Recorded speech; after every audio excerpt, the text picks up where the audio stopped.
Because of these very subtle motions we can measure, we're able to understand what's happening below the surface of the Earth at great precision.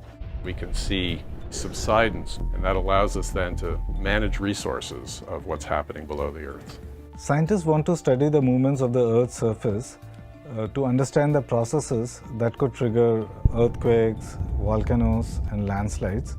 And that allows us then to understand risks associated with natural hazards, which in turn can help in mitigation measures and early response.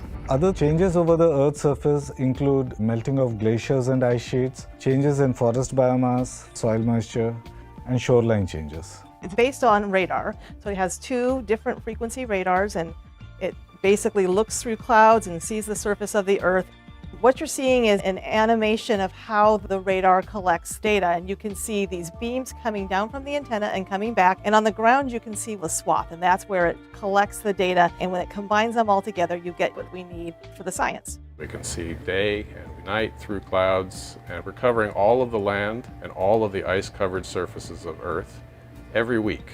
NISAR is quite unique in that it has two radars, one provided by NASA, one provided by ISRO, the Indian Space Research Organization.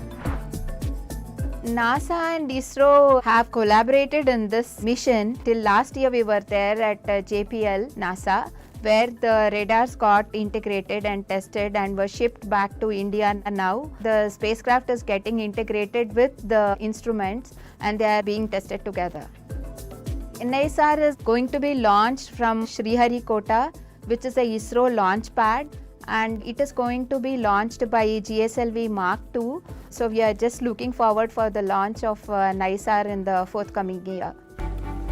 NISAR is measuring the changes on the Earth's surface, which are either factors or indicators of climate change.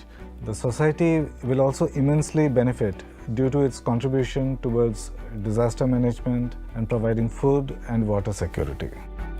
These things are global problems that the global community needs to come together to resolve. Now it looks like we are no more belonging to two different worlds, and we all belong to the space community. That's it. There's the excitement about what we are going to learn that we didn't even anticipate we were going to learn.